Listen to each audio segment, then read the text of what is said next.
Everyone. उम्मीद करती हूँ कि आप बिल्कुल खैरियत से होंगे और मेरी दुआएं आपके साथ हैं। आज मैं आपको खजूर के फ़ायदों के बारे में बताऊंगी। सबसे पहले तो अगर आपने मेरे चैनल को अभी तक सब्सक्राइब नहीं किया तो ज़रूर कर लीजिए और बेल का यानी कि नोटिफिकेशन का बटन ऑन कर लीजिए ताकि जो भी मेरे वीडियो होंगे वो आप तक पहुँच जाएँ। मुझे उम्मीद है कि इसके फ़ायदों के बारे में जानकर आप इसे ज़रूर खाना शुरू कर देंगे। चलिए चलते हैं खजूर की तरफ। खजूर को आप बड़ी आसानी से कहीं से भी खरीद सकते हैं। खजूर के अंदर एक ऐसा आयन है जो हमारे खून की कमी को पूरा करता है। खजूर में पाई जाने वाली हैरत अंगेज ग़िज़ाइयत से कम लोग ही वाकिफ होंगे। हर खजूर में 9 मादनियात और 7 हयातीन होती हैं। कुदरत के अता करदा इस तोहफे में बहुत सलाहियत होती है। इसमें चिकनाई बराए नाम ही काफ़ी होती है। ये मज़र सेहत चिकनाई से बिल्कुल पाक है। इसमें नशास्ते, पोटाशियम और हयातीन वाफर मिकदार में पाए जाते हैं। यह हजम होने के साथ साथ बीमारी और थकावट में फौरी तवानाई बहाल करती है। सिर्फ 1 किलो खजूर में 3000 से ज़्यादा कैलोरीज होती हैं, जबकि 1 किलो खुबानी में 520 कैलोरीज पाई जाती हैं।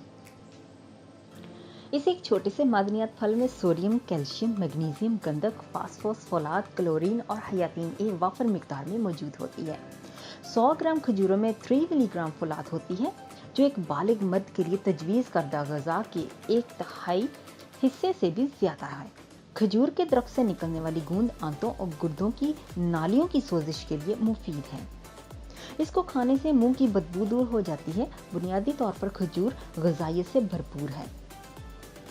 खजूर को पानी में भिगोकर इसका पानी पिया जाए तो जिगर की इस्लाह करता है और इसको दूध में उबाल कर पीने से तवानाई मुहैया करने वाली ग़िज़ा तैयार होती है। यह ग़िज़ा बीमारियों के बाद की कमज़ोरी के लिए हर दर्जा मुफीद है। तो दोस्तों, खजूर में तवानाई मुहैया करने वाले अनासिर फौरी असर करते हैं। खजूर के दरख्त की जड़ों को जलाकर ज़ख्मों पर मरहम के तौर पर भी लगाया जाता है।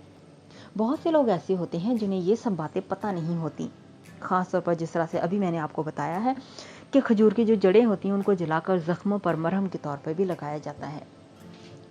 आंखों के सोजिश में खजूर खाना दुरुस्त नहीं और बीमारी से उठने के फ़ौरन बाद भी ज़्यादा मिकदार में खजूरें नहीं खानी चाहिए।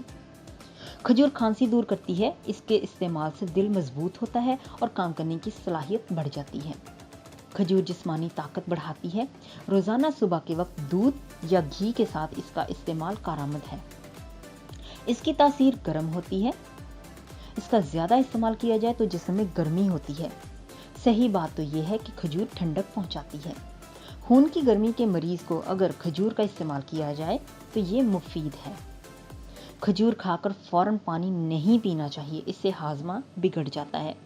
उम्मीद है कि आप आज जान गए होंगे कि खजूर के कितने सारे फ़ायदे हैं और हमें इसको किस तरह से इस्तेमाल करना चाहिए। तो अपनी खुराक में ज़्यादा से ज़्यादा हो सके तो खजूर को इस्तेमाल करें, लेकिन कई जगह पर ऐसा भी है कि आप खजूर को इस्तेमाल नहीं कर सकते। यानी कि अगर आपको किसी वजह से कोई, आपको पता है कि सेंसिटिव आपकी कोई स्किन है या इनसाइड आपकी बॉडी के अंदर कोई ऐसी चीज़ है जिसकी वजह से आप खजूर नहीं खा सकते, तो प्लीज़ इसे मत ट्राई कीजिएगा। लेकिन अदरवाइज़ कहते हैं कि नेचुरल चीज़ें जो होती हैं उनके बहुत से फ़ायदे होते हैं, तो उन फ़ायदों से भरपूर फ़ायदा उठाने के लिए इन चीज़ों का आप इस्तेमाल कर सकते हैं। मैं एक डॉक्टर या नर्स नहीं हूँ जो कि मैं आपको इस बात की एडवाइस करूँ कि डेफिनेटली आपको खानी चाहिए, लेकिन अगर आपको लगता है कि खजूर आपके लिए फ़ायदेमंद है तो आप अपने जीपी से मशवरा कर सकते हैं। मेरे वीडियो को देखने के लिए बहुत बहुत शुक्रिया।